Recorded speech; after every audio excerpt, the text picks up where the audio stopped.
You know ID in the town all day. ID in the SEA. You know ID in the town all day. ID in the SEA.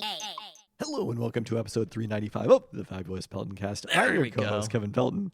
And I'm Tristan Carcino. And we are coming to you from Renton, Washington, home of the Super Bowl 48 champion Seattle Seahawks. And this is a semi-emergency pod. The Seahawks victorious over the Philadelphia Eagles on Monday Night Football. A thrilling come-from-behind win led by Drew Lock. And you were there for the whole thing. You're looking something up, so I'm going to have to fill a little bit No, more. I'm not looking anything up. Okay. This was one of those games, and I think there have been a lot of them this year, especially during the stretch, the gauntlet that the Seahawks were facing, where I went into it. I don't feel like I was thinking about this game. This wasn't UW versus Oregon. It was just like, here's another game. We'll see what happens. I'm going to go into it. I'm honestly pretty chill about the situation. If the Seahawks lose out, if they lose this one, playoff hopes are pretty close to dead. And, I kind of was thinking to myself, honestly, maybe they should be if they lose this game. Going into it, it was just like, I couldn't work up the excitement for it. I was pretty late, right? You were narrating the beginning of the game to me. There was a touchdown that I missed or whatever. And not just a touchdown, an extremely long touchdown drive. And which thankfully there was an extremely long, because I didn't miss that much of the game. No, you still missed an equal amount of the game. You just didn't miss that many drives. Yeah. And then you get in there. You saw more drives during the final 137 of the first half. That was brutal. Than the first 10 minutes of the game. And then you get in there and you recognize that the Seahawks don't have a fan base anymore. It's just Eagles fans, right? Very similar to the 49ers game. And is it actually true that the Seahawks had to take the timeout that set up the Nick Sirianni challenge because of the fact that they couldn't hear because it was so loud? No way. Okay. Absolutely not. All right. But we'll get back to that. Anyway, so you're watching the game, and honestly, I'm just sitting there. It's like the Eagles fans are fine. They're not as annoying as the Niners fans. Like, I don't like them. I don't like that there are so many of them, but I get it. And I was like, I enjoyed It's Always Sunny in Philadelphia, or enjoy. This is kind of their time. Trey Turner's still a great player, right? Like, they have an Italian coach. And so you're just going through the game. It's like your youngest child is a diehard fan of them. You're going through the game, and you're like, whatever happens is fine. Like, I'm having a hard time getting into it, but then slowly, one by one, series by series, you get a little bit frustrated. You're like, do I just hate Pete Carroll? Do I even like this team at all? It's frustrating to watch this defense without Devin Witherspoon. And as more time is passing, I'm like getting a little bit more and more into the game. And then we get to the last drive, and all of a sudden, Drew Lock hits DK Metcalf for a bomb. Drew Lock hits Jackson Smith and Jigba for a touchdown. And back on the other side, there's time left on the clock. Too much time left on the clock. 3 timeouts. And you see Jalen Hurts. Was my first thought. Not even excitement about the Jackson Smith and Jigba touchdown. Just there's too much time left. It's like the Oregon game. And the Super Bowl participating Philadelphia Eagles offense, you know the record into the season, and they're coming down the other way. And Jalen Hurts throws the ball up on a deep pass. You're terrified, right? You're just like, look, let's just hold him to a field goal. And in the end, Julian Love comes down with that ball, and I take so little joy in saying this, but Jalen Hurts retire, bitch! Oh, no. Let's fucking go! What a W.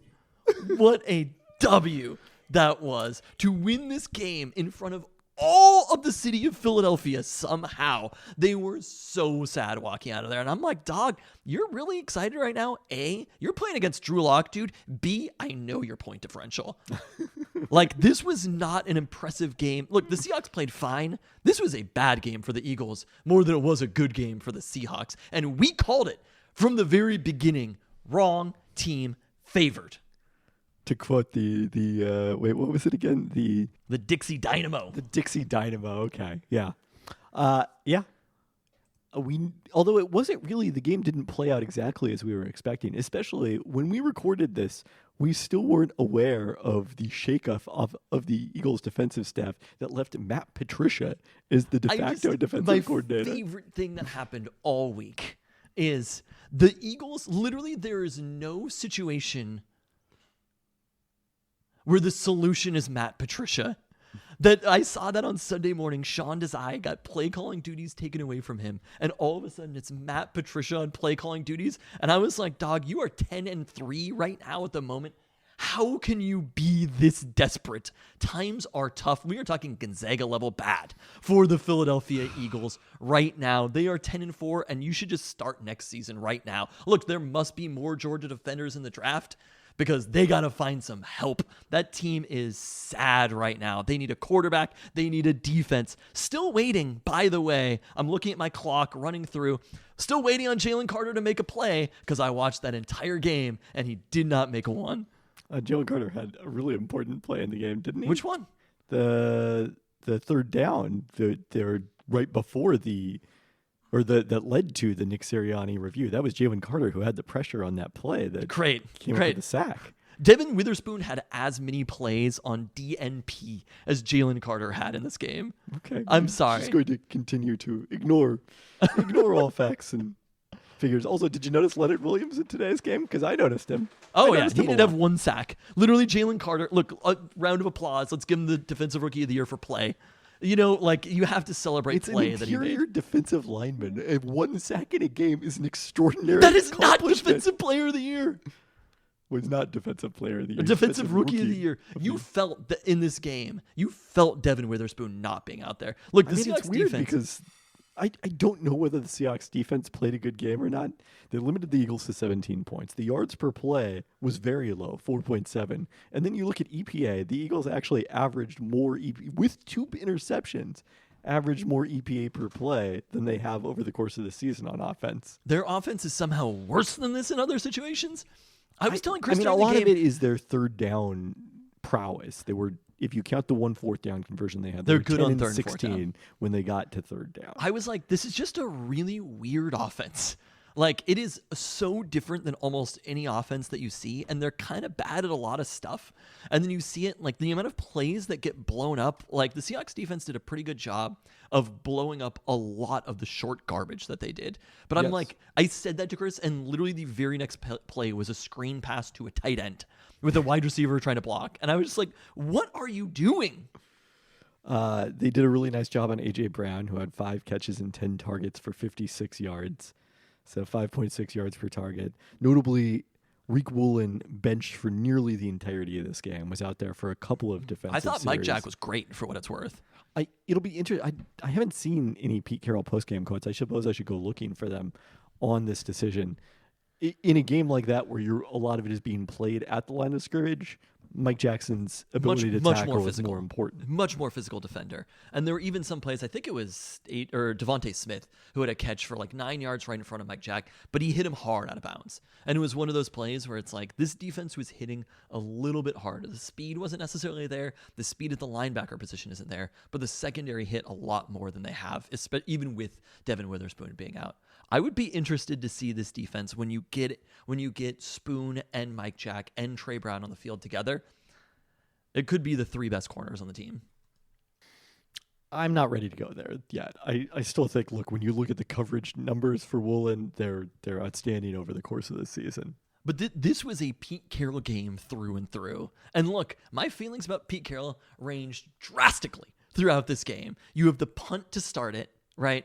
You have the multiple field goals in the red zone. You have the calling the timeout 2 separate times, calling timeouts before 4th downs. Like, Pete Carroll did all of the annoying things that Pete Carroll does in a football game. But also, Pete Carroll'd a W today.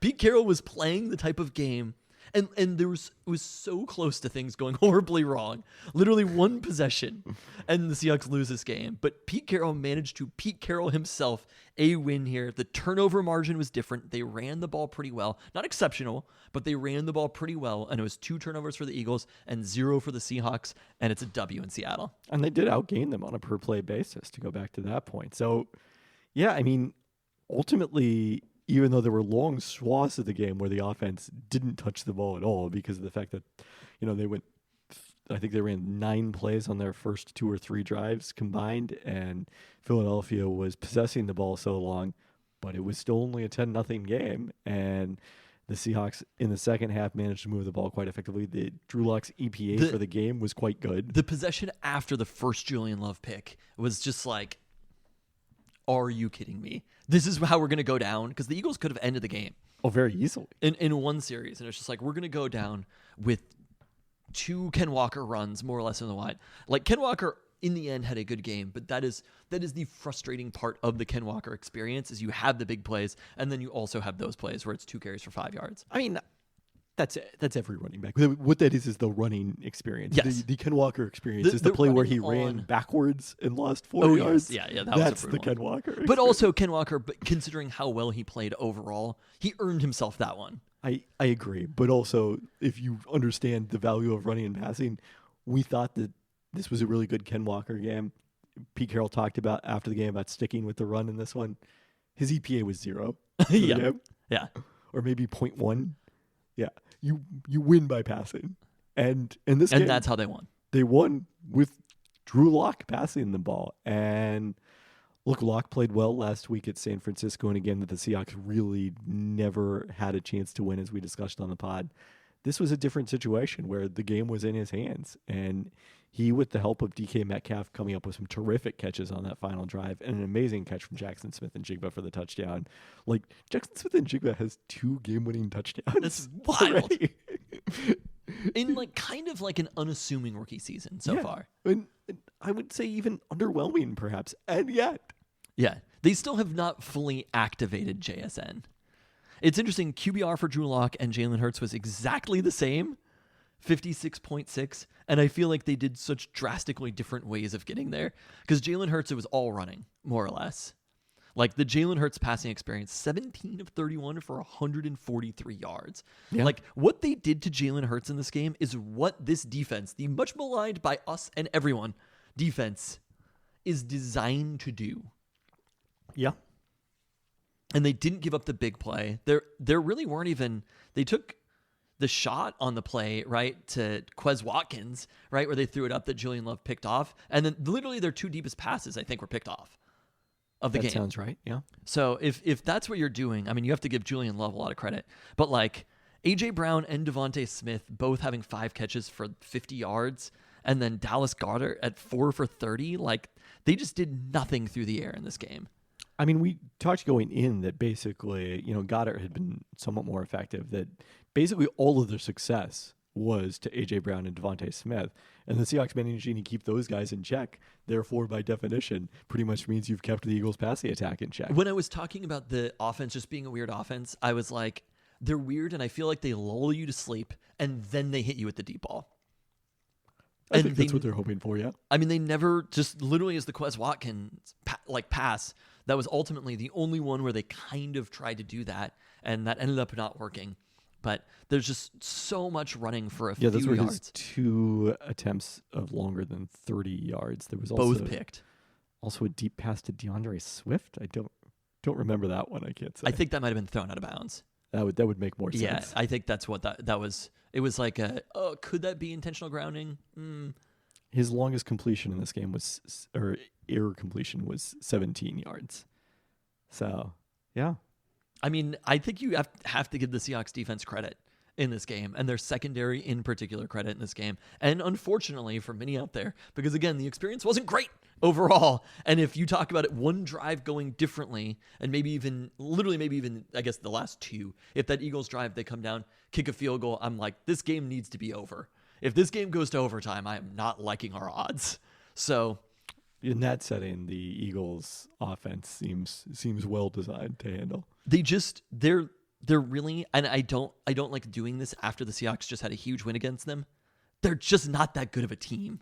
Like overall, it's probably about comparable to beating the Vikings, the Saints. I still think they're a better team than the Vikings at this stage because at no point during the game did I see Nick Mullins. I mean, yes, sure. Yeah, sure. Joe Hurts is still a very good quarterback. I mean, they have a plus 18 point differential which do you know, literally those two teams I just named. Where Ben already posted about it on Did he? Twitter. Oh, I didn't see that. Yes. But also like plus 17 for the Rams. It's like that's kind of the territory. And I don't want to diminish this win for the Seahawks. Because guess what?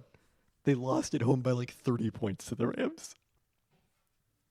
The Seahawks. Yes. Yes. No, and that's why it's a good win. And they also beat the Lions on the road. We'll always have that victory. And that's why this team is so frustrating. The Seahawks team. But that's what 500 teams, average teams are.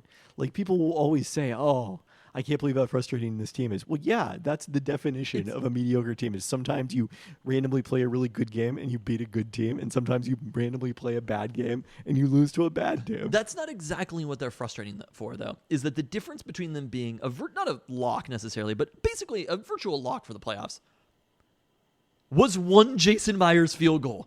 But again, that's what happens. These margins matter more. But those margins are frustrating margins. I agree. You take the Bengals game or that Rams game, and this team, like, they kind of lost. Well, particularly the Rams game, because it also would have the potential to flip the tiebreaker. I mean, literally, it was just they got there. They got there with an injured Geno Geno delivered Smith. that drive that Drew Lock had today. Obviously, different circumstances, less time on the clock, and just trying to get a field goal in that situation.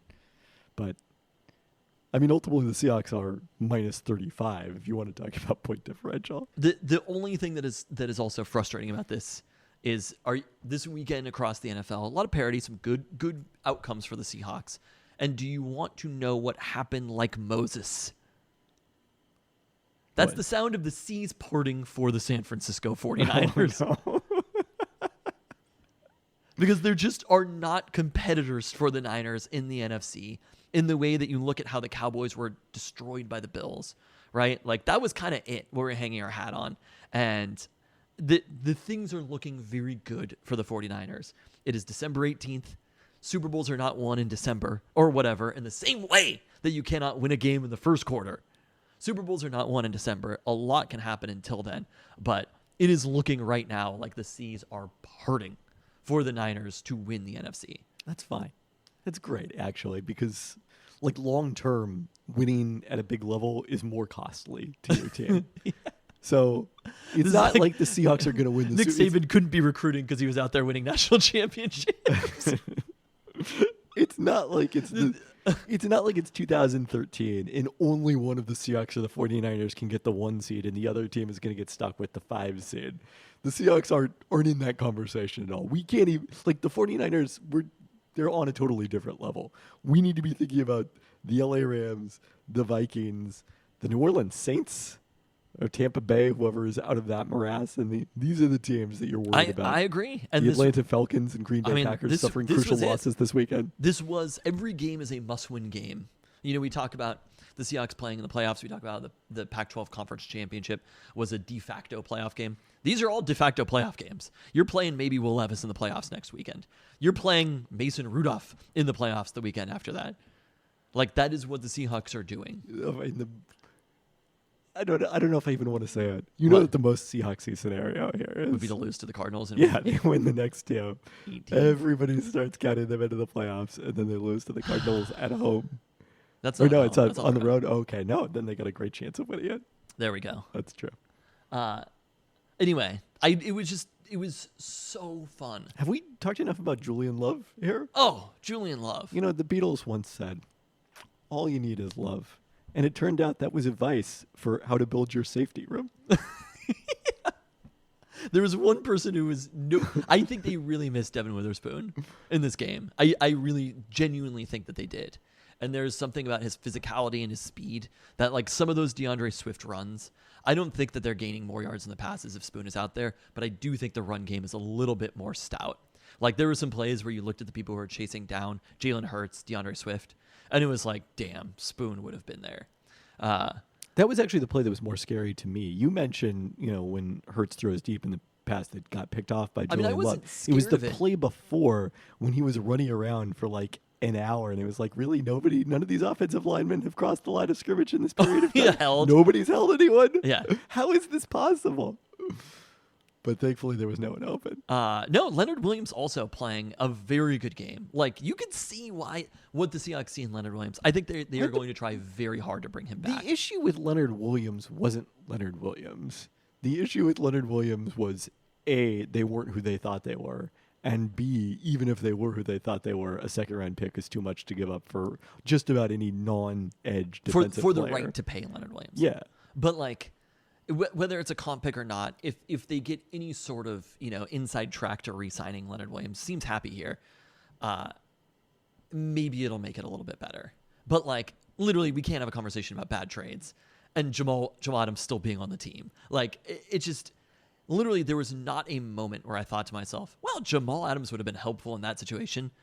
Spoon was the only one that I thought of. I mean, there was moments early in the game where I thought to myself, you're running out of scapegoats, Seahawks fans, because we've tried it without Jamal Adams. We tried it with Ken Norton Jr. as defensive coordinator. Like, we've tried a lot of different things, and there's only one common denominator. But then the Seahawks defense bent but didn't break throughout the rest of this game. No, they played a very good game defensively. There were so many moments where I was like, now is the part. They just aren't the Niners. That's the thing that I have to remind myself about the Eagles, is they're not the Niners, they're not the Cowboys offensively. Because there are those moments against those two teams that we've played repeatedly over these last few weeks where you give them that moment and you're like, the game is over, right? Like, you punted in this situation, the game is over. And the Eagles are not at that caliber. And the reality is nobody else who they play for the rest of the season is going to be at that caliber. Our brains are programmed from these last 3 brutal weeks of the Niners, the Cowboys, and the Niners again, that if you leave any inch, any opening, they are going to come down and score. But in this type of situation, Pete Carroll may be playing a little bit more the type of game he thinks he's playing. I actually, when they kicked the field goal, the second field goal, Jason Myers, in my head, I was like, I know that statistically, logically, that is not the right decision, but I do not mind it because I thought they might get themselves into the position that they got themselves into. Fun fact, if I'm reading this correctly, coming into tonight, the Eagles had a better offensive DVOA than the Cowboys. That is absurd. I agree it's absurd, but that it is a true statement. So I thought, particularly against Sometimes this there's glitches in the computer. I mean, I don't know if you saw the Cowboys-Bills game. It was not a great testament to the Oh, Cowboys. that's why the Cowboys went way down. Yeah. I see. So the Cowboys dropped to 9th. That is the Cowboys offense that the Seahawks played is better than that offense. Did a bunch of players get injured before the Bills game? Okay. Anyways, in the context of the Seahawks defense going against the Eagles offense, I thought, like, when they punted on 4th and 1, which obviously they were going to. They were out there on 34. I think the Eagles are going to also go down after that game, I guess is what I'm saying. But they might not, like I said. They averaged 4.9 yards per play against the Seahawks. Yeah, but against one of the worst defenses in the league. It's the success rate that was still so good because a lot of that, you know where you don't get very many yards per play? When you're just picking up first downs? Well, when you're sneaking to pick up first downs and touchdowns, those pick up very few yards per play but have a great EPA, as it turns out. So there's different ways, look, all of these are abstractions to evaluate teams. Is there anything else we need to say about this game? Do you feel like you're going to maintain that excitement level going into Tennessee? Yeah. Okay. I mean, I'm excited that they got through the stretch. I mean, it also helps, like, they are now, UW men's basketball plays Eastern on Thursday, but they're basically in their holiday break. As is women's basketball has an even bigger game coming up this week, but they've cleared out of the way. UW football isn't playing a game until New Year's Day. Like, the Seahawks have this window here. The Kraken aren't exactly grabbing the imagination of the Seattle sports fan. The draft lottery has already happened. The Mariners, we're still waiting on them. Striking free agency. It's been another week. Any day now. The Mariners haven't done anything. This is our weekly. How many weeks are we on countdown for the Mariners to do a thing? they did some things before. They have done things. Since the salary dumps, they have not done it. Putting a lot of pressure on Luis Urias.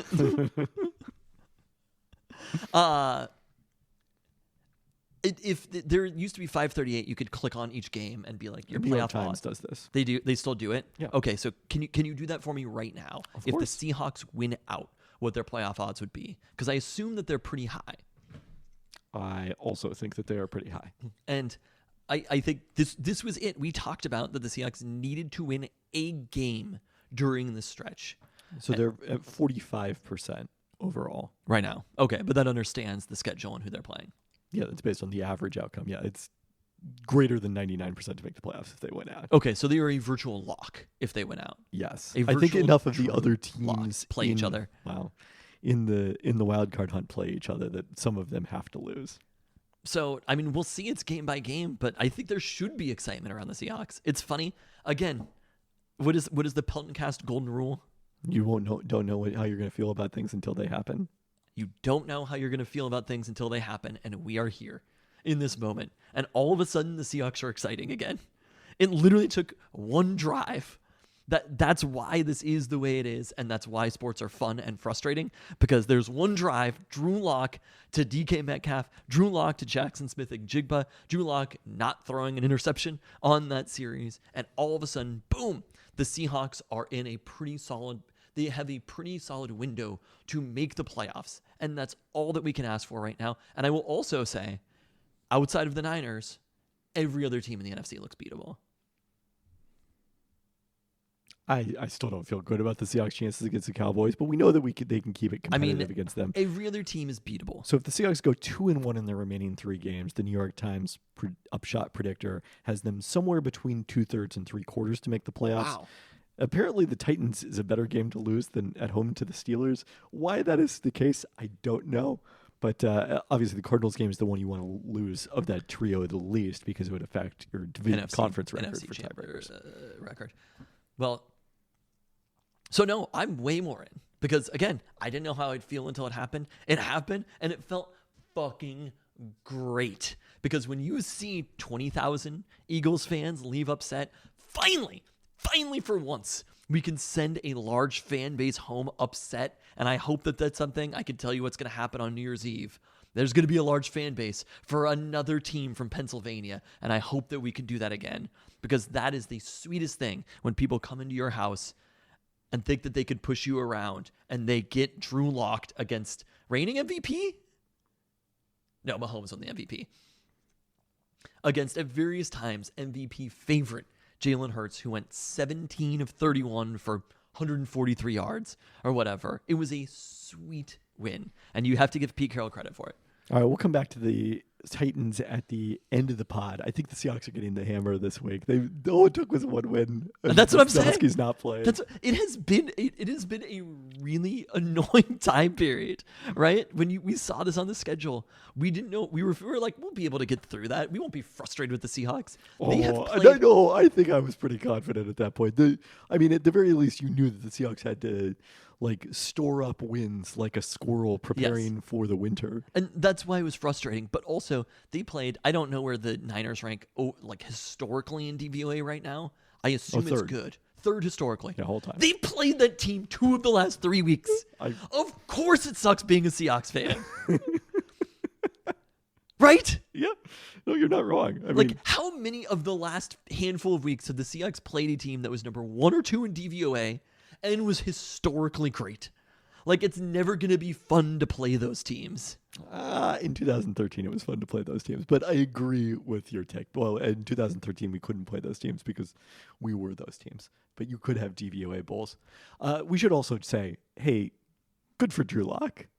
His post-game interview with Lisa Salter is terrific, kind of going through the second guessing that happens when you go such a long period of time without playing a meaningful snap in an NFL regular season game, and how last week, got him thinking, hey, I can do this, and then pays it off. And, of course, gave a lot of credit to his teammates for picking him up as was deserved. I think Drew Lock played honestly pretty awesome these last 2 weeks for being Drew Lock, especially. I still want Geno back, and I would have to assume that every indication is that Geno and Spoon will be back next week against the Titans. Yeah, Pete Carroll basically said he will start. So, but after seeing, it was interesting to see Drew Lock for a couple weeks, and my confidence level between the two quarterbacks is far and away toward Geno Smith. It'll be interesting to see what this ends up meaning for Drew Lock this offseason, but he has established, I think, that he has improved from when he was quarterbacking in Denver. All right, let's get into the weekly podcast, starting with this week's toasts. We begin with congratulations to UW Women's Hoops, which is ranked in the AP poll for the first time since There it is. 2017 Finally. at number 23. We've been monitoring this since they won at Washington State to go 10-0. Monitoring this. Literally just looking at the poll. Yeah. We were monitoring the Seahawks game earlier. We monitor a lot of things. That's just looking at it as we're clicking refresh on the rankings page. All right, congrats to UW men's basketball guard Severe Wheeler, named Pac-12 Player of the Week after he had 19 points and a career high tying 14 assists, and the Huskies had it all the way win over Seattle U. We'll discuss that later in the pod. And then congrats to former UW Edges coach and special teams coordinator Eric Schmidt, who was hired as the defensive coordinator at San Diego State. UW quality control coach CJ Magorisk joining him as safeties coach.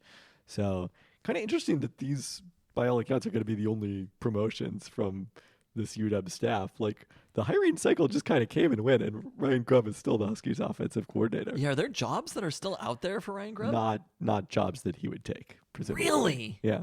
Unless something shakes free after the bowl cycle, and that causes, some sort of trickle down effect. If it's like someone taking an NFL head coaching job or that sort of thing, or getting fired unexpectedly. I wonder if I would assume that there were conversations that were had with Ryan Grubb. We didn't hear that he specifically interviewed for any jobs, did we? Nope. I wonder if there was word put out on the street that Ryan Grubb was looking for a specific type of job.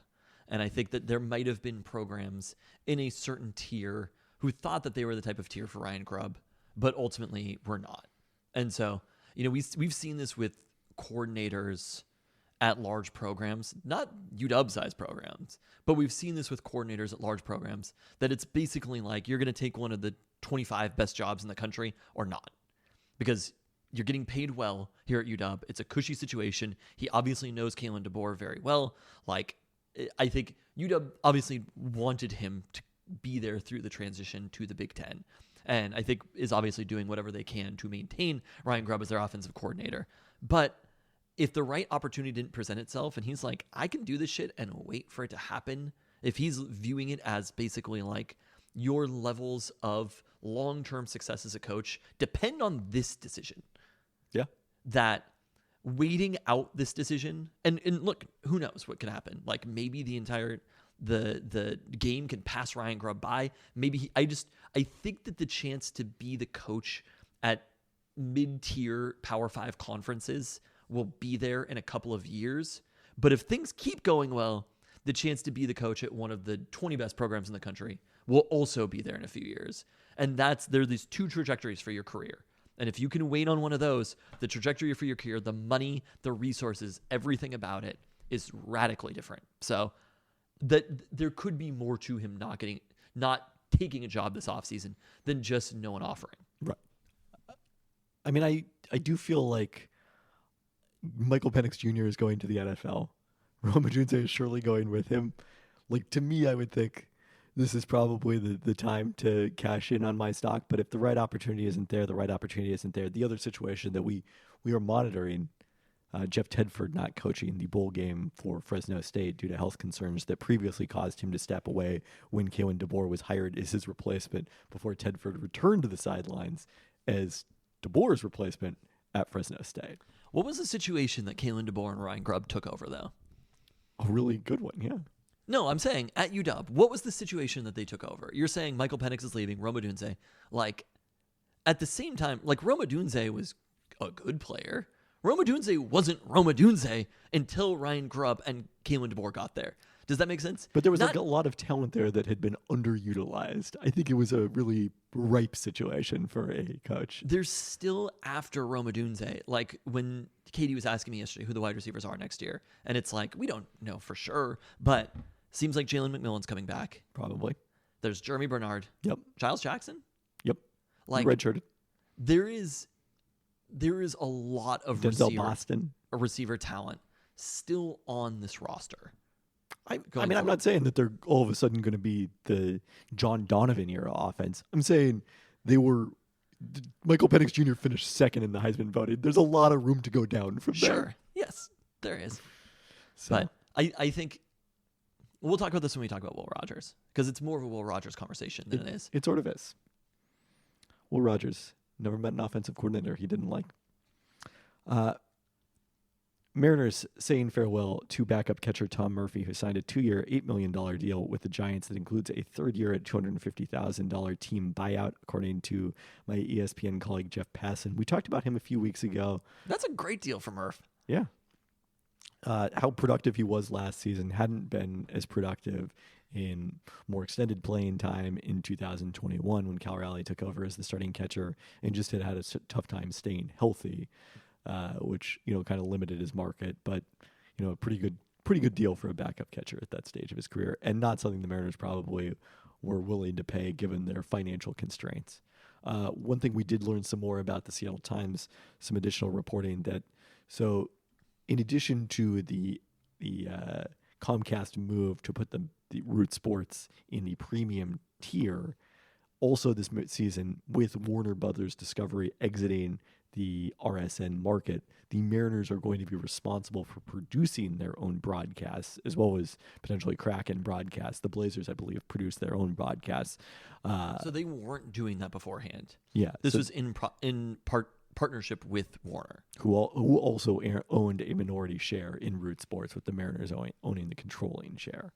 So they were, the ones responsible for, cameras and things of that nature, and the broadcast talent. So that's an additional expense. There's a possibility that they could pool with MLB, who's been doing these broadcasts for some of the teams that lost their local TV deals when Bally Sports exited the market or got out of some of its worst contracts. So that's an option, but either way, it adds to kind of the financial challenges the Mariners are facing because of their TV deal. Not uniquely, but among many teams in baseball. So is it Raul Solte still haven't signed anyone in free agents? Which it continues to move slowly. It's not like necessarily any of the targets we were talking about are off the board. I mean, this seems to be the trend that's happening. It's been happening for a very, very long time, and it seems like it's accelerating quite quickly. The trend is moving toward more national ownership, right? Rather than local ownership that is in like partnership with national ownership of rights. I mean, in terms of like the MLS model? Yeah. I mean, the MLS is making so little off of their TV deals that I don't think it's really comparable. But there's a few baseball teams that are making money from their local TV deals, but it doesn't seem like almost anybody else is, right? It's kind of in the like past, everyone was. That's what I'm saying. Right now, there is basically like extreme haves and have-nots with regards to local TV deals in baseball. Yes, partially because of the fact, I guess, in the bigger markets, those deals still remain viable. So like, the Yankees and their part ownership of the YES network, that's not going to be an issue necessarily anytime soon. And the Dodgers have a great deal. But like anyone below that tier, probably, it's just a matter of when, not if. And the other thing I'd say is this is happening in the NBA as well and in the NHL. But local TV revenue is a way bigger driver in baseball than it is in those sports. Particularly the NBA, where it's much more about the national TV deal than it is about the local TV deals, even if that is still a huge source of revenue for some of the big market teams. I wonder if there are situations coming. I wonder if college, more than we looked at this and we were just like, oh, it's villainous of the networks to basically pool the teams together to force conference realignment. I do wonder if I feel like these conversations haven't happened that much among ownership groups, but if baseball moved, right, the big market teams are basically not going to allow any sort of like extremely important MLB deal that encompasses everything, like the Apple TV deal. But are we eventually going to move to radically unequal rights for all? There's a national TV deal or whatever, and we have radically unequal rights for each of the different teams. Because if you were an Apple TV sponsoring baseball, you're literally buying the Dodgers and the Yankees and a handful of other teams, right? It's the Dodgers, the Yankees, the Red Sox, the Braves. Like, it's not that many more teams beyond that. I mean, also one of the things you can do now is, I mean, you can't really exactly quantify this, but you can, to a much greater degree, quantify what degree or what percentage of our subscriptions are driven by Yankees fans versus Diamondbacks fans versus Mariners fans. So maybe that's a way to, But right now, these things divvy are up the pot. generally operating. Professional sports are generally operating on The national TV deals are split equally. Yes. Yes. But like, if I'm an owner of a team from whatever, obviously you get the added benefits of, the value of the actual franchise, and you get all the the merchandising money. It's like a form all of the it's a extra form benefits. of revenue sharing from big markets to small markets, national TV deals. But I do wonder, but the how long is everybody going to agree to that? The difference is, what are you going to threaten to do otherwise? Because it's not like you can go and join the Big Ten. There is no other baseball league to join. Let me I mean, I'm ask not saying you that a question. I'm not saying that necessarily will hold forever, but Yeah. I think it's more akin to, as we've talked about, the difference between how college sports fans have reacted to this and the way that European soccer fans reacted to the proposed Super League, where they were going to boycott their own teams because of it. But I think were if you they? I think they caved. Look, I'm not saying this is the right decision, but I think if it happened, people were gonna watch. Maybe, I don't know, but it If was at they least a got credible Barcelona, enough. Liverpool every single week, people would watch that shit. It was at least a credible enough threat that it stopped it. And I think if the Yankees were no longer in Major League Baseball and were to throw away all of that history, like the Big Ten has lasted as long as the Pac-12. The Huskies are just moving from one league to another. If you're starting an entirely new league, like Live style, that's a little bit different. I'm just saying, I think the college sports might have just been the first domino in a long line of dominoes. It's possible. I don't know that they even were the first domino. This stat in the Seattle Times story is pretty wild.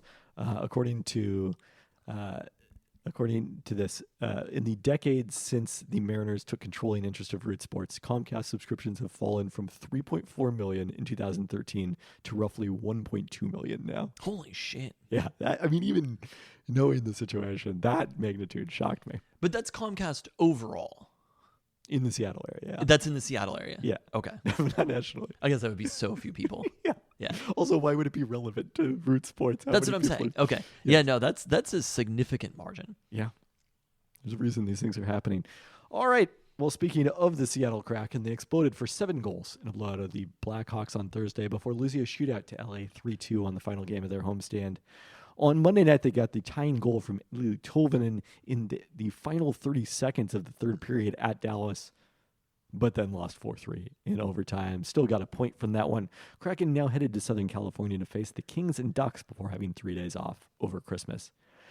Kraken made a move last week to try to add depth to their front line where they've been dealing with injuries, adding Tomas Tatar from Colorado for a 5th-round pick in a move that was facilitated by moving Jaden Schwartz to the long-term injured reserve with the upper body injury that's expected to sideline him into 2024. The 33-year-old winger from Slovakia had 48 points last season for the New Jersey Devils, but is off to a slow start after signing a 1-year, $1.5 million deal with the Avalanche over the summer. He recorded just 1 goal and 9 points in 27 games for Colorado. A little Sounders news, Alex Roldan signed an extension through 2026 with an option for 2027, so good to ensure that the Roldans will be together for the foreseeable future. They also added center back John Bell through the MLS reentry draft. Bell played just 3 MLS matches last season for St. Louis SC, but had played 27, including 19 starts the previous 2 seasons with New England Revolution, so gives the Sounders some depth at a position where they're probably going to shed a few of the players they had off the bench last season. The Jamaican native is right in his prime at age 26. More relevant to you, the MLS is adopting anti-time wasting measures tested There we go. at the MLS Next Pro level. No, I don't. It's fruitless, but okay. I don't think it's fruitless necessary. The off-field treatment rule requires any player down for at least 15 seconds with a suspected injury to remain off the pitch for at least 2 minutes of further assessment and treatment, leaving their team down a player It should be during that much period. farther, much longer. 2 minutes is not enough time. I will see. I mean, that's something you can tweak over time. The punishments need to be more severe. The pitch clock style substitution clock requires players who are being substituted to leave the field within 10 seconds, or otherwise the incoming substitute will be required to wait to enter the game until the next stoppage. But you could just kick the ball out of bounds in midfield. Well, I think it's also a minimum of 60 seconds or Okay. the next stoppage. I don't totally understand the way the 60 seconds work, but I like that they've introduced an additional clock after seeing the success of the pitch clock. More clocks. I mean, look, things they've tried out, but they will continue testing them. I don't think they're the final rules, but we'll see. So you and I have thought about this in other sports. They hand check rules in basketball, and you were like, basically, they're going to call 1,000,000 fouls, and then eventually people are going to adjust. Yes. That's why they need to have it be frustrating for fans and players and coaches alike until they adjust. Does that make sense? That's why the punishment or whatever for being down for a period of time, 2 minutes is just not enough time. It should be 10 minutes or something. It should be enough time that it actually matters. Like in hockey, the penalty box. But what you need to remember is that 2 minutes feels like forever if you're down a man. I don't know if it does. 2 minutes goes pretty fast in soccer. I suppose. But in hockey, if you go into the penalty box, the other team's chances of scoring become so much higher. They do? Right? Yeah. There are actual repercussions. And in soccer, the repercussions for doing something wrong are either very extreme or almost nothing. But before it was even less, almost nothing. Because you would have to leave the pitch and if, you could receive treatment, but only until the next stoppage, not for 2 minutes. Yeah. I just don't know if 2 minutes is enough time. Or not even the next stoppage, because I guess you could be waved on after a period of time. Literally, all people are asking for is to watch people play soccer. It is not that hard. Well, UEFA Euro 2024. Here we come. I also have some complaints about that one too. the draw?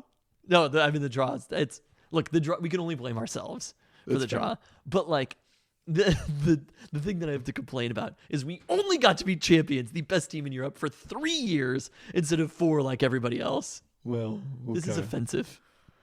It's Italian erasure, is what it is.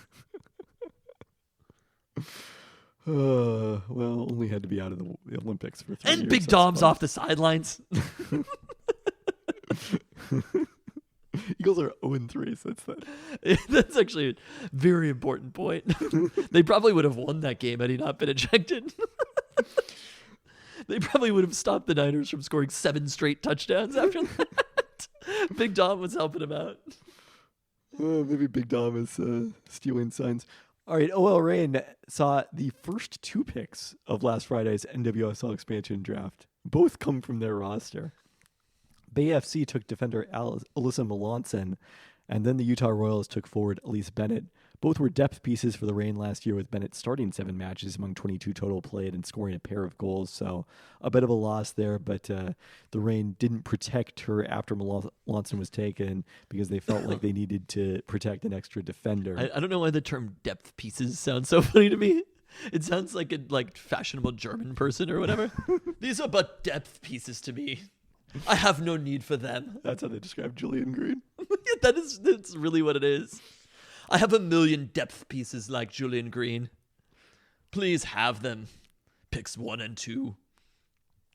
The Reign do not have 1,000,000 depth pieces, so and certainly will miss Elise Bennett, who had some good moments last year. Sportico reported last week that the ownership group planning to buy the Reign includes private equity firm Carlyle Group with a non-controlling stake. The Sounders would still manage and operate the franchise with the controlling share of the franchise. Private equity is becoming common in the NWSL. Both Bay FC and the future expansion team in Boston are majority owned by private equity firms, while Utah and Portland have minority equity partners. So, what does that mean? Basically that the Sounders are going to be somewhat beholden to this minority partner who only cares about the financial benefits and not, any of the intangible benefits of sports ownership. But the plus side of this is that equity firms is that everything's bad. In their is that we're going to die someday. In their profit seeking, view women's soccer is a profitable place. That actually, that is a. There's one silver lining aside from we're all going to die someday. And private equity would be happy to bet on when that's going to happen. We'd have all too happy. I feel like we'd have more of that this week if the Seahawks had lost. If Jalen Hurts completed that long pass and they had won in overtime. All right, UW women's basketball. We mentioned now ranked at number 23, they tied the best start in program history and completed their home non-conference schedule with a 64-32 win Saturday over St. Mary's. The Gaels shot just 24.5% from the field. Huskies were able to play 11 players at least 10 minutes, with Chloe Briggs and Delia Daniels scoring 14 points apiece. Up next for the Huskies, their first non-conference road test, also the hardest non-conference game on the schedule, as they will play at Louisville on Wednesday. The Cardinals lost Haley Van Lith via transfer to LSU and 4 of the top 5 scorers total from last year's Elite 8 team, but rebuilt via transfers. They lost to Alabama in the Cancun Classic, but beat Gonzaga and also won at Mississippi before getting blown out by UConn in Hartford on Saturday. They remain ranked number 19 in the AP poll, 4 spots ahead of the Huskies. Percy Allen of the Seattle Times reported that El Ladine, who's missed the last 2 games due to illness, expected to play for the Huskies, which will be a boost for them. I love this matchup. As Gabrielle Union would say, bring it on. A matchup like this for the undefeated Husky women with a chance to prove themselves now in the top 25. I'm excited about this one. Yeah. All right, UW men's basketball. On the ACC network. Yes, the ACC network, which is not carried by Comcast. Shocking. Seattle, alas. So I thought it was appropriate. UW men's basketball. The only part of this game I saw was while I was lady in line for the bathroom before attending a choir performance on Sunday night, because it made me think of carols. You know what this game was for the Huskies? They won in double overtime over Seattle U, coming back from a 14-point halftime deficit. What's that? And as many as 16. It was a Noel. For the first time since Jalen Noel. He's no longer playing for the Grizzlies. His 10-day hardship contract expired. Perhaps he was in the building to inspire a Noel. Now, granted, those were much more like they'd pull out a game against a lesser non-conference foe at home by like 6 points, because Jalen Noel made a bunch of shots down the stretch and avoided the embarrassing loss. But still, I think some karmic kinship here to the Huskies, avoiding losing to Seattle U, who they had beat 17, now 18 consecutive times, the streak dating back to 1978 and Seattle U's previous stint. Take that, Gonzaga. That's how long a streak should last. 2005, my ass. I definitely was thinking about, like, Seattle U is for Seattle U, UW is their Gonzaga. There's a Seattle U podcast that's like, wait till UW gets to the Big Ten. That's when everything goes down. They definitely are doing that. You know what the funniest part about that is? What? The idea that there would be a Seattle U basketball podcast. Oh, there must be somewhere out there. Red Hawks? Nah, it's too generic. Do you want to talk about other streaks? What's that? Do you know when the last time the Philadelphia Eagles beat the Seattle Seahawks was? I know that it dates back to before Pete Carroll was head coach. I had 0 of my children the last time the Eagles beat the Seahawks. Isn't that incredible? None of them were even alive to be diehard Philadelphia Eagles fans yet. As if I can read a text from, we're going back to this game, from Mrs. Fantasy Genius. Mateo got so upset about the Eagles that apparently he projectile vomited all over the couch. Oh, I didn't hear that one. After I got home, he struck everybody who was in the house. His grandma, Mrs. Fantasy Genius's friend, you. He was brawling with Luke on the floor. Like this, honestly, this was the worst loss that he's seen, dating all the way back to September. He did when say he that, became an yes. Eagles fan. In the 8 weeks since he's become an Eagles fan, this was the worst of his losses. He doesn't even remember 2008, the last time the Eagles beat the Seahawks. It was during the Jim Elmore, or no, that was the last Holmgren season. Jim Elmore, it was 2009. I feel like even Holmgren had a pretty good record against the Eagles, all things considered. Like, there was that Monday night domination in Philadelphia. For whatever reason, the Seahawks just have the Eagles' number. They beat us in 2002. Wow, 42-0. Was that the Monday night one? No, I'm thinking if the Seahawks had a dominant Monday night win over the Eagles. Yeah, we beat them 42-0. Okay. Yeah. It's always in the same time of year, too. It's so strange. Like, how we... Literally December 18th, November 30th, January 5th, November 24th, December 3rd, November 20th, December 7th. Those are wildly different dates, but one of those was a playoff game, right? We have not played them in September or October since 2001. That is pretty strange. Yes. It's always at the end of the season. I don't know. This November 2nd was the most recent time, and that was 2008. That was the last one they won. Like, we just kept playing them over and over and over again in Decembers. I like it. It's a holiday tradition. Right up there with... I don't want to tell you about the other holiday tradition that the Seahawks have. ruining Christmas Ruining Eve. Christmas. Oh, you do not need to tell me about that. They beat the Cowboys on Christmas a couple of years ago. Christmas Eve, yes. Yes, on Christmas Eve. They haven't lost on Christmas Eve. They didn't last year? No, they played the Chiefs on, I think, the 23rd. Oh, yeah. I wanna guess say. that was that Festivus? I don't know. I'd have to look up the date. All right, back to UW men's basketball. Anyway. They were still down 8 with a little over 5 minutes left. Tied the game with 1:19 left on a Keon Brooks Jr. score. That was one of the last things I think I saw. No, I guess I saw it until... That was Christmas Eve. I thought so. Oh, I thought that was the day before. All Or right. it was just like, my expectations are so low, the Seahawks can't ruin my Christmas. Yeah, that was honestly. I was just like, we know they're gonna lose the game. They were 7-8 when they lost that game. A distinctly unmemorable Christmas Eve game. And no other time could the Seahawks go to 7-8 on Christmas Eve. Inconceivable. I guess 28 seconds left is when I lost the plot of this one, and Alex Shoemaker gave Seattle U the lead with 10 seconds left in regulation before Pac-12 Player of the Week Severe Wheeler tipped in a Wilhelm Breidenbach miss at the buzzer to force overtime. When you think of Severe Wheeler, you think offensive rebounds, putbacks. I guess not tipped in. He did say he shot a layup. They were down 5 again with 1:22 left in the first overtime, but Brooks scored 5 in a row to tie it with 21 seconds left. Then they went to second overtime and led most of the way. Redhawks had a chance to tie it on their final possession after a Braxton Mia turnover. Shoemaker scored a layup, was fouled with 8 seconds left, missed the tying free throw. Seattle U rebounded the missed free throw, but Shoemaker missed again at the buzzer, and the Huskies had it all the way. Yeah. I saw that last possession. That was exactly the amount of this game that I watched. What was your takeaways from that A last thrilling possession. I mean, I had pulled this up. It was one of those games. The Huskies seem to have these. This is why I think this team is a little bit special, in that they were down 7 with about 4 minutes left or something like that.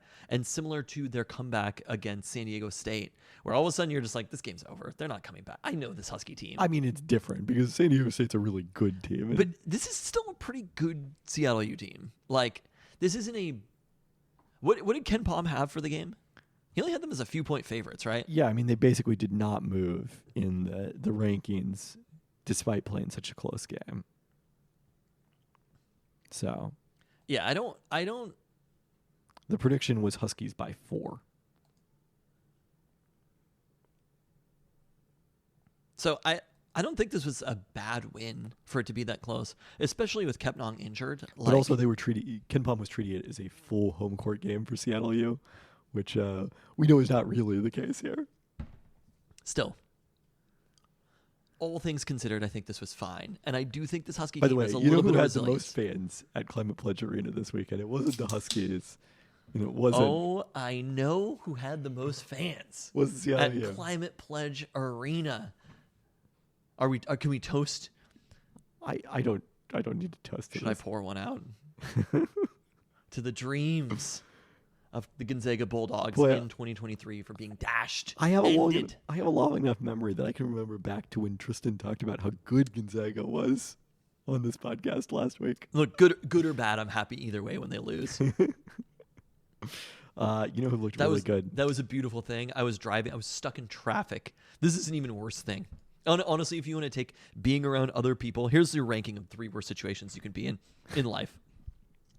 Well, this should be good. No, I'm going to start from least annoying to most annoying. 3rd least annoying, Blue Jays fans. Walking around the city of Seattle everywhere. You see them, they're pleasant, they're fine, but you hate them somehow. Individually, no issue. Collectively, just too many of them. Number 2 most And annoying thank situation. goodness they didn't get Shohei. Oh, dude, that would have been... We would have just had to pack up and go. Look, John Stanton, just move the team or whatever. Or maybe we would have had to become Blue Jays fans. Yeah, honestly, You know, I could. we're more north, so... We could use the trip down south. Yeah. Number 2 most annoying situation going into Lumen Field and realizing that 65 to 95% of the fans there are fans of the other team because the Seahawks secretly do not have fans anymore, or are the most tired fan base across the NFL. Number one most annoying situation that you can be in, stuck in traffic because of Gonzaga Bulldog fans crossing the road, driving around. Where were you going from? I was in Queen Anne. I was driving from Belltown to Queen Anne, like right before the game was starting. Being so packed at Buckley's that you literally cannot walk in, just being everywhere with their little bulldog smirks on their face. Oh, it was despicable. So that was the most annoying thing. Honorable mention to Kraken traffic after that game the night before, but I dodged that one. So in this, to go back to that one, by the way, UConn, Donovan Clingan, very impressive in that game. Okay. He was number one in my draft projections last year. He's no longer quite number one, sadly, but still very high. All right, Donovan Clingan. Where is he at as far as? He's top 10. It's always a leading indicator. Okay, we're watching him. Yeah. Okay. Monitoring. Okay. Keon Brooks had 22 points to go back to the Huskies win, including 3 threes, 9 boards. Corin Johnson got the start. Oh, he's a big man. He's a 7'2". He's like. There's he's so big. many just giant players dominating college right now. Yeah. It's kind of strange. Corin Johnson got the start, scored 14 points. Frank Kepnang had 12 points in 20 minutes before leaving due to injury. But He's from. Oh, did you mention that he's from Bristol? I did not mention that. He's from Bristol, Connecticut. Oh yeah. He obviously had to go to UConn. Yes. And our guy Wilhelm Breidenbach came in off the bench with Kepnang, unable to play with that injury that he should be fine from, for 12 points. And then Mia finished up overtime. Huskies now wrap up non-conference play Thursday against Eastern Washington. Another potential step in the road to Washington State champions. Yeah. You got the Cougs upcoming in conference play. The Eagles went 16-2 in Big Sky play before being upset in their conference tournament last year, but their leading scorer, Steele Venters, transferred to Gonzaga, where he's been sidelined by a season-ending knee injury, while their other 2 leading scorers are done with college. Without them, Eastern is 3-6, although against a brutal schedule. Their one win, they only have 1 win against D1 competition. The other 2 are against non-D1 foes. But all 6 teams that beat them are ranked in the top 100 in KenPom, and they played all of those games on the road. They did win at Air Force, their lowest-rated D1 opponent today. That's impressive stuff from Eastern. How do we rank the state championship in college? Well, Does Washington need to run the table, or is it a belt situation? I think you'd have to do point differential as a tiebreaker, like the in-season tournament, if Washington State and Washington split their 2 games. If they split. So are they playing this year for the state championship, though, now that we've beaten Gonzaga? Or is Gonzaga's... Do they have other games in state? Yeah. I don't know. I'd have to see whether they play Washington State, which I don't think they do. I think by not, it's like the... So it's a belt situation. No, it's like the Pac-12 where you throw out your games against non-mutual opponents, basically. But that means Gonzaga cannot win. In my conclusion, But what if we lose to Eastern and then they beat Eastern? They're not playing Eastern. That was their only game against a Washington opponent. Well, sorry. So they're out of it. They're state 0-1. champs, it's out of the question. Out of the picture, Gonzaga. I know this is what they're playing for this year. Last year they may have won it at, check notes, 1-0 against Washington opponents. There we go. Impressive victory against Mississippi Valley State.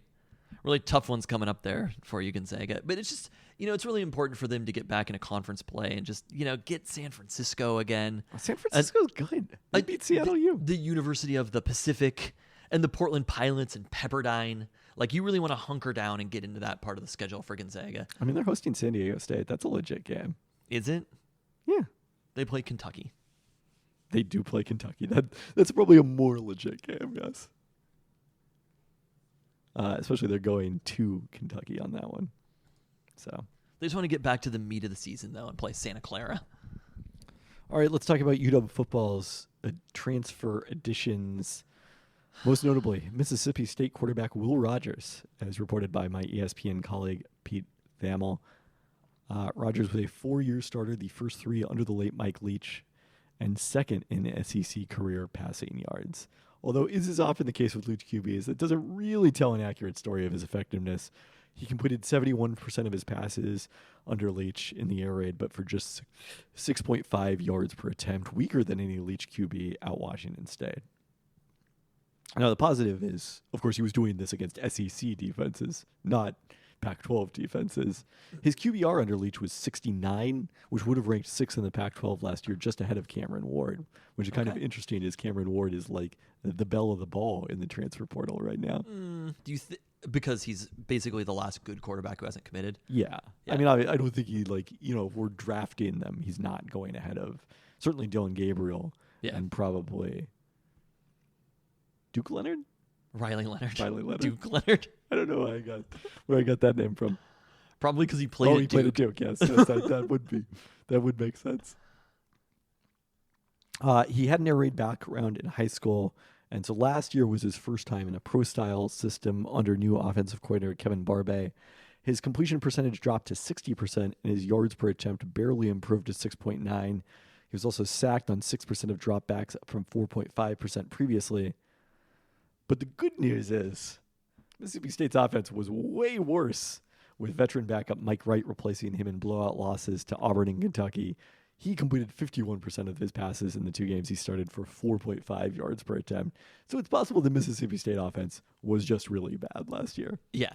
And the scheme and the system and the offensive talent just wasn't the same, which is why we want 2 players from Mississippi State.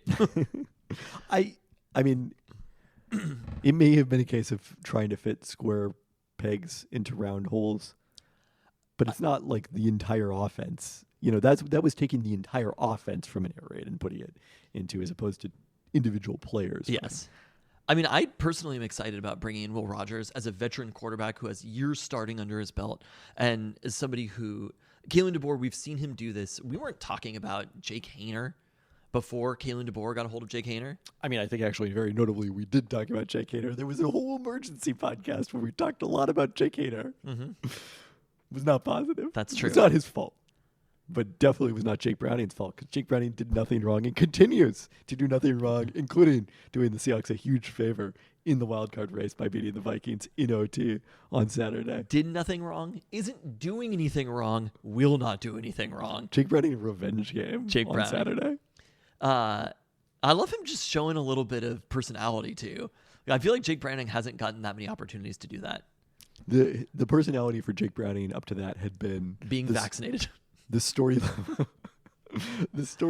of his family being in Joe Burrow's suite at the games.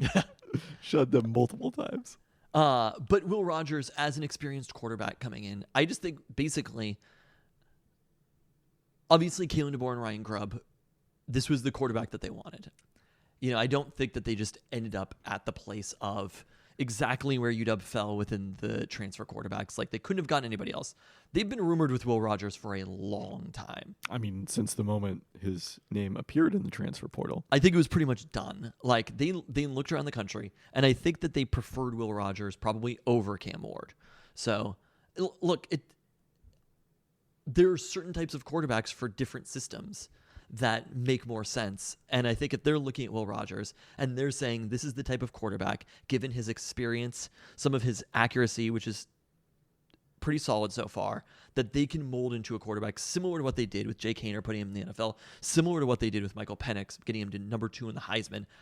I think at this point, we could judge this later. You don't know how you're going to feel about something until it happens. But going into the situation, whomever Kalen DeBoer and Ryan Grubb want to have as the quarterback at UW, whoever they wanted from the transfer portal, is who we should trust as the right player. More so than whatever they've done anywhere else, right? If this was Cam Ward, we'd be more excited. If this was Kyle McCord, would we be more excited? Because to me, I don't know who Kyle McCord is, but I have not done that. He's Ohio State's quarterback who transferred to Syracuse. Is he better or worse than Duke Leonard? Duke Leonard. Duke Leonard was actually one of my favorite actors in the 50s, similar to Will Rogers. But Duke Leonard, historically, when you look back on some of the things that he said, they're kind of questionable. Just has not aged very well, but he was a star in his time. Will Rogers, though, as a quarterback, having that experience, coming into this offense, it gives the Huskies the chance to run it back as much as possible post Michael Penix Jr. Because there was a reality. We saw Michael Penix Jr. He wasn't like the number one player in the transfer portal, right? No. Jane Daniels wasn't the number one player in the transfer portal, and that was number 1 and number 2 in the Heisman. Like, you do not win college football games in the transfer portal that way. You win college football games by building depth, finding the right quarterback, fitting them into your scheme, and developing them. But I think there's a skill set element with Michael Penix Jr. that, first off, we knew it worked in the Kalen DeBoer offense because we'd literally seen it in the Kalen DeBoer offense. And that's the one thing I wonder about is, like, when Will Rogers has been successful, it's been a lot of short stuff. That's what the air raid is. It has not been his prowess as a deep passer. And that was such an important part of the UW offense.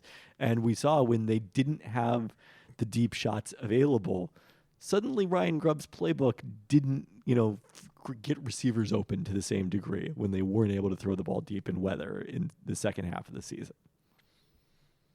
So we'll see. But so far, there's if you've done it one time, you have to prove it a second time. And right now, Ryan Grubb and Kalen DeBoer have done it 2 times in a row. So there's almost nothing to suggest that we should be nervous about it. We talked about this last week. I mean, If it's a this is sample who they size want of as- 2. But 2 is a bigger sample size than a lot of things. I mean, still, it's 2. The entire sport we're talking about is basically built off small sample sizes, right? Yeah, that's how you do things like, give the They- largest contract in the sport to a guy that you end up desperately trying to fire 2 years later. You're thrilled you have a chance to fire him for cause. Jimmy Lake? No. Who? I mean, Jimmy Lake didn't have the largest contract in the sport.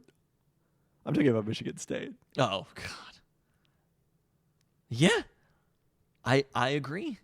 But at the same time, Mel Tucker didn't do it twice. Mel Tucker did it once for 1 season. It And is then they true. were very bad after that. So they've done it 2 times in a row. I think we should be excited about Will Rogers. He's almost certainly going to be the starting quarterback next year. But having that competition in spring and in fall ball with Austin Mack, the Huskies are going to end up with a good quarterback. I mean, I think they probably will. Whether he is the biggest name quarterback. Look, dude, I think Dylan Gabriel is going to be How good. much better Of do you- course Dylan Gabriel is going to be good. I mean, Will Rogers brings the big game experience and things like that. I guess the question is, how much more confident are you in the UW offense with Will Rogers at quarterback rather than Dylan Morris? I am way more confident. I would like to see Dylan Morris. And do you want to know why I'm way more confident? Because Dylan Morris transferred. True. There is an outcome. Things happen for a reason. Dylan Morris there's always a didn't reason. transfer. So now you're questioning the 26-2 Kalen DeBoer right now? Yeah, because, what again, has happened that gives you Mike Hopkins won Pac-12 Coach of the Year 2 years in a row, and the Huskies He extended didn't him. make the NCAA tournament one of those times. We're playing in the fucking playoff and undefeated. Literally, whatever Kalen DeBoer in the moment thinks is the right thing to do is the right thing to do. I think this is a dangerous approach historically. But look, we I'm can old enough react to remember after, when we but recorded podcasts about how we unquestioningly trusted Pete Carroll and John Schneider's decision making on personnel. And guess where that got the Seahawks the Jamal Adams trade? by that time we definitely were not. We But have what the if receipts on that What have trade. the Huskies given up by bringing in Will Rogers? Their right to try to sign Cam Ward? I mean, A different I'm not saying they've quarterback? given up anything. I don't think I'm going to be unfailing. I'm not going to be blindly trusting any decision.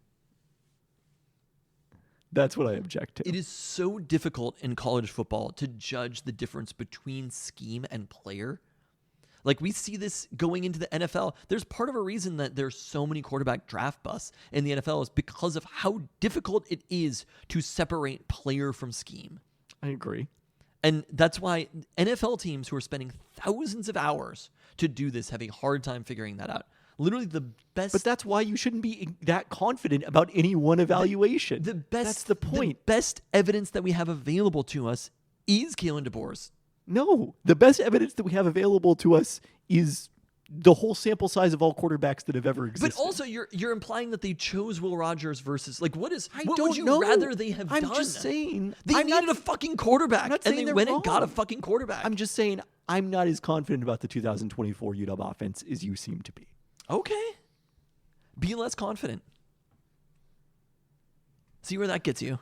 So the rest of the Huskies transfers. I just that's fine. We can go into it knowing that it could be a transitional year, but at the same time, it's going to be a transitional year with a lot of experienced players on offense and on the roster. This is so much better than going into a season with true freshman Jake Browning, who obviously would end up being a very good player. But that's what had to happen in the past was you had to go through the pre-transfer portal era. You had to go into the shit. And if Austin Mack beats Will Rogers in that competition, then let's fucking go. Because Austin Mack will have beaten Will Rogers in that competition. And I believe fully that he will have every opportunity to do so. I don't think that they're going to be like, it's 1 year, Will Rogers. If Austin Mack beats him, see you later, Will Rogers, right? Yes. So he will have every opportunity to do that in this situation, the same way that Dylan Morris had every opportunity to beat Michael Penix in that competition beforehand. And he obviously didn't because Michael Penix Jr. finished fucking second in the Heisman under Kalen DeBoer and Ryan Grubb. There's no chance when we were there talking about Michael Penix coming to UW, and I'm not saying this is going to happen again because obviously Michael Penix is a special player, but we were not talking about there being a chance in 2 years that Michael Penix would finish number 2 in the Heisman and be robbed. Jaden Daniels not even man enough to play in the fucking bowl game. Come on. This is bullshit. As Kevin Clark tweeted, I remember when the Relia Quest Bowl used to mean something. Is that what they're playing in? Yeah. I don't know if wins should matter that much, but like, come on. Maybe you should just give out the Heisman at the end of the bowl season then. Because Michael Penix Jr. is going to be playing on New Year's fucking day I don't think Michael against Penix Texas. Jr. would win at the end of the bowl season, my friend. Who do you think would win? Either J.J. McCarthy or Jalen Milroe. As their so you're saying the winner of that game that's the de facto national championship? Well, I think that whoever wins that game will be favored to win the national championship. Wow. But there is a difference between just being like, peace, I'm gone, I'm going to the NFL, and playing on New Year's Day. That is the true Heisman Trophy winner right there. And that is what Ryan Grubb and Kalen DeBoer have done with quarterbacks 2 times in a row. Okay. Anyways, the rest of the Huskies transfers. San Diego State tackle Drew Azzopardi, who has 3 years remaining after redshirting and then debuting last season. He started the final 6 games at right tackle for the Aztecs. Excellent size at 6'7". So in the mix at a position where the Huskies will lose one of their starting tackles. You know I love this shit. Troy Fautano. I loved getting any offensive lineman, but getting an experienced offensive lineman, oh yeah. I was hyped on that one. I thought of you today because both of these transfers today, the other one being Montana State defensive tackle Sebastian Valdez, who has 1 year of eligibility remaining, has earned all Big Sky honors each of the last 2 seasons, had 16 sacks over 3 years for the Bobcats. Not as big as the typical UW run-stuffing defensive tackles, but should bring more interior pass rush. You could just keep naming players. I'm hyped on all of them. I loved this haul. Also, we'll see whether he's a defensive lineman or is an edge, but Arizona State defensive lineman B.J. Green II, who had a career-high 6 sacks last year as a junior to rank in the Pac-12's top 10. His 11.5 tackles for loss were 6th best in the conference. At 6'1", 270, played interior defensive line at Arizona State, but could perhaps also play some edge on rundowns at UW. Began his career as a walk-on, led the team in sacks as a true freshman to earn a scholarship. Oh my God. You're like the Vince McMahon meme. Oh yeah. Everything I read keeps getting you more excited. I didn't realize he started. That's how you know BJ Green II has that dog in him, right? Always been a dog, as he said. Is that what he said? Transfer. This is like the Seahawks going Devin Witherspoon and Zach Charbonnet back to back. Yeah. I don't know if Zach Charbonnet is still a running back. But he has that dog in him. You cannot question Zach Charbonnet having that dog in him. He has that dog in him. This is the one that I'm most excited about. I mean, top 10 in sacks in the Pac-12 last year. Yeah. At Arizona State. Like, they can't be getting that much pressure from other places on the line. I don't think their game script was placing them in a lot of favorable situations.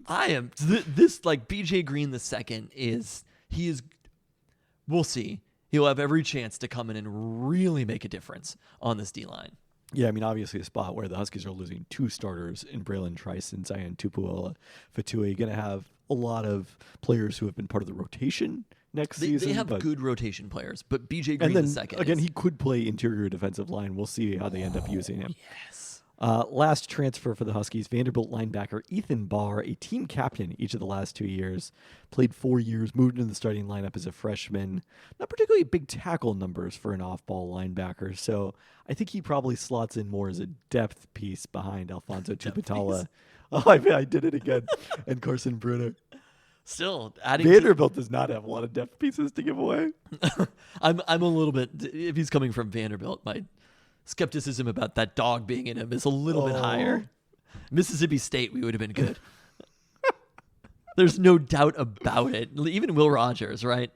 I'm still curious if Joquavius Marks is going to come over, but depth linebacker, important pass rusher, interior pass rush, and an offensive lineman. Ooh.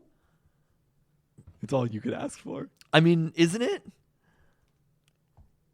Say what you will about Will Rogers, but you have to admit this is a pretty nice haul right here. For sure, yeah. All right, let's wrap up talking about the upcoming week for the Seahawks as they head to Nashville to take on the Tennessee Titans. Titans were eliminated from playoff contention with Sunday's overtime loss in Houston. They started the season 2-4 with Ryan Tannehill at quarterback. Will Levis replaced an injured Tannehill after the bye and earned the starting job after the first 2 weeks. They're now 3-5 with Levis as a starter. His numbers are pretty similar to Tannehill's. He's completing 59% of his passes for 7.2 yards per attempt and has been intercepted on just 1.6% of passes. The big issue for both of the Tennessee quarterbacks this season has been sacks. Their 11% sack rate is third highest in the NFL behind the 2 New York teams. Slightly lower with Levis, but not by much. And as a result, that drops him down to 21st in the EPA plus CPOE composite on RBSGM.com. Still pretty solid for a rookie, especially if you compare this to Bryce Young as the number 1 pick in Carolina. So not quite CJ Stroud level performance, but where the Titans were able to get Will Levis in the draft, I think they have to be feeling pretty good about his performance as a rookie. DeAndre Hopkins has nearly twice as many targets as any other Titans player, and way more than twice as many as number 2 receiver Nick Westbrook-Ikine. This team traded A.J. Brown. They did. It didn't work out well. I wonder if they're aware of that. They are. Then they fired their GM last year. He's catching just 51% of those targets, but for a solid 7.9 yards per target. Tight end Chigozie Okonkwo, number 2 on targets, catching 68%, but for just 9.2 yards per reception. He helped out my fantasy team. A crucial victory in the Monday night game 2 weeks ago as they came from behind to beat Miami improbably in that one. But a crucial victory for me. Yes, being in the Champions League. Assured you a spot in the Champions League with both of my teams making the playoffs. My favorite words, by default. Yep. Tennessee still leans heavily on Derrick Henry, though not as much so as in past years. His 230 carries rank 3rd in the league. He was tops in 3 of the previous 4 seasons. Perhaps related, he's averaging a career low 3.8 yards per carry. They're pretty average in terms of rush EPA per play, 23rd in success rate, but that will be the big focus for the Seahawks this week, especially their difficulty bringing down bigger running backs like Derrick Henry. Devin Witherspoon will be very useful in that regard, assuming he's back this week. Tennessee defense ranks 20th in DVOA, but just 28th in EPA per play, so they've played a difficult schedule. Their run defense is above average, but they're 30th against the pass in terms of EPA per play. The 7.5 yards per attempt they've allowed are 8th highest and have intercepted a league low 4 passes, also last in passes defensed. The one thing this Tennessee team does defensively is they do get after quarterbacks. Their 8% sack rate is in the top 10 in the NFL. Danico Autry leads the team with a career-high 11 sacks. Harold Landry, who's been their top pass rusher, has 8.5. Also, keep an eye on pass rush specialist Arden Key, who's in the top 10 in pass rush win rate, and he has 2.5 sacks in the last 4 games. Yeah, and I was actually thinking about, I was watching the Texans game this last weekend against the Titans, and just seeing Case Keenum, who had a fine game or whatever, and Devin Singletary gain 121 yards rushing against them. I was thinking about this Seahawks offense, which I think you have to admit is probably pretty good. I think they rank 12th in DVOA right now. And that's with Drew Lock the last couple of weeks. They still were moving the ball.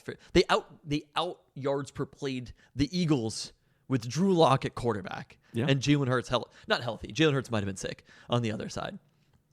Drew, we did not talk about that as part of the context. There was nothing that he did that was like, oh, he's sick, if that makes sense. Yeah. I mean, I'm not sure he moved what around would... fine. Maybe, but like decision-making accuracy, I'm a little skeptical. I think he was probably fine. But this offense against that Tennessee defense that Case Keenum and Devin Singletary were able to move the ball against pretty consistently made me think, I think if Geno is back healthy, you have the Ken Walker, like the Seahawks are just, I'm going to knock on wood, pretty healthy on offense.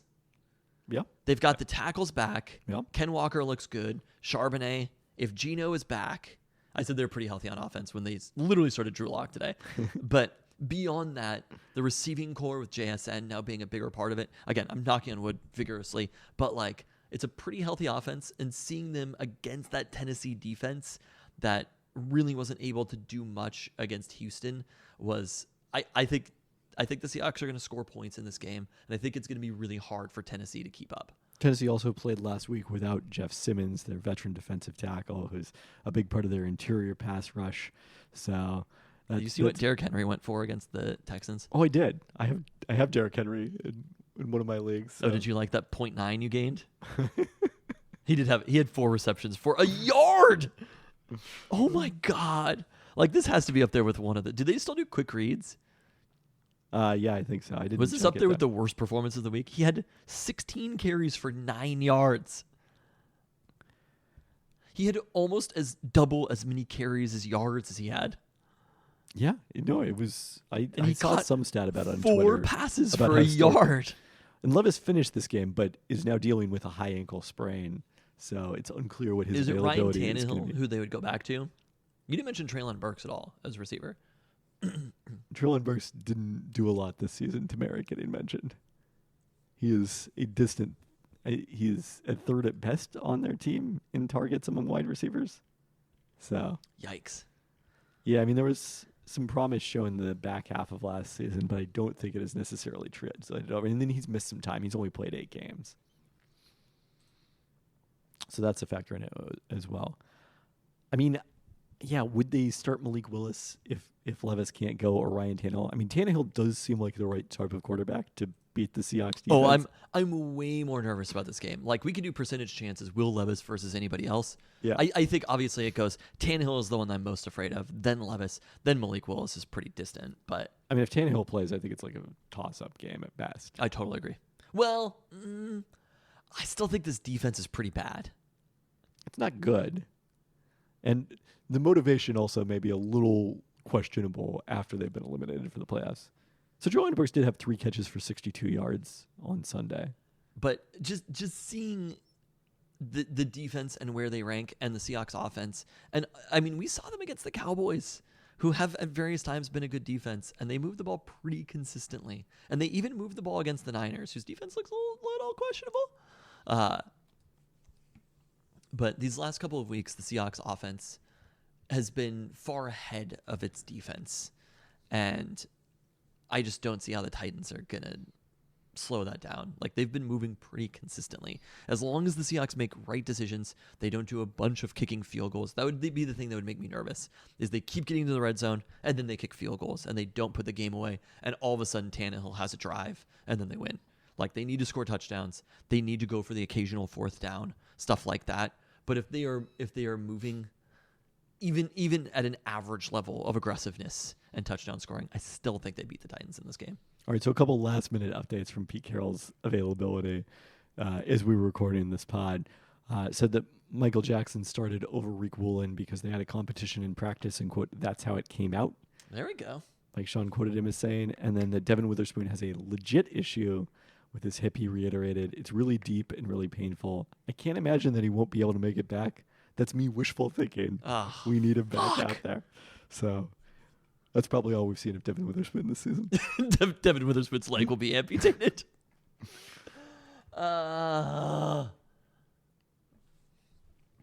Pete did say Geno Smith expected to play against the Titans. Okay.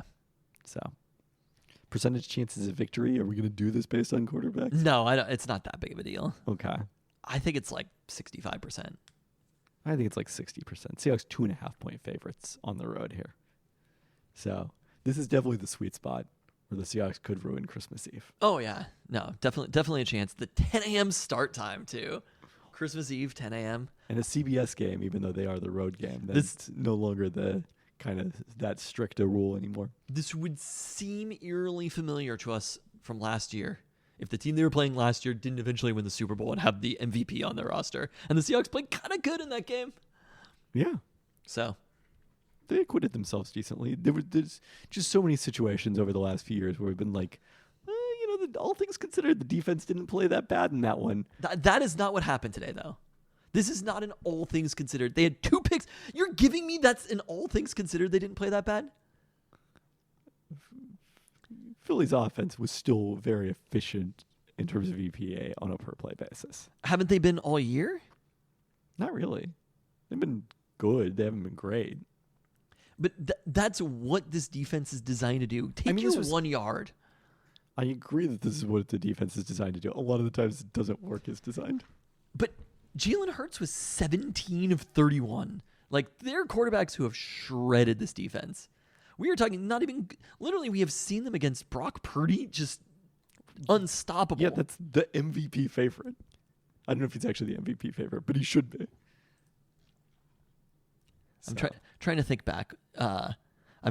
He is the MVP favorite. He's minus 215 at ESPN. I don't know if Stafford shredded them in that game. They actually played pretty good defense in that one. No, the Rams game was one of the, all things considered, not that bad. 4.5 yards per play. Stafford was 17 of 31 for Geno got hurt. They lost the game because Geno got hurt, and it should have been a roughing the passer penalty. That's what happened.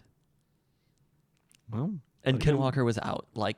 When you're a mediocre team, these are the sort of thin margins. But that's season not. Hangs on. They played very badly. It's not like it's the worst defense in the NFL. It's not. No, they were probably the 20th best defense in the NFL, or something. I think they'll get the 23rd best defense.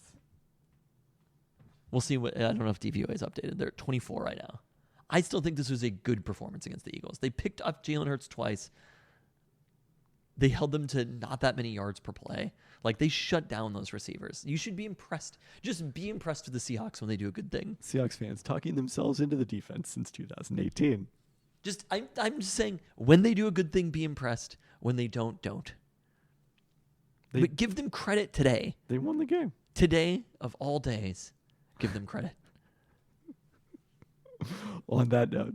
Thanks for listening. Thanks. And will we be back later this week? We will be back later this week. Okay, talking so we're not about even the going to wish you a happy year in holidays music. then. Okay. Well, we can wish you a happy holidays anyways. I mean, the holidays are an extended period of time. Well, and if we don't catch up until then, have a great holidays. Have a great Christmas Eve and Christmas Day. And hopefully the Seahawks don't ruin it. Thanks for listening. Thanks.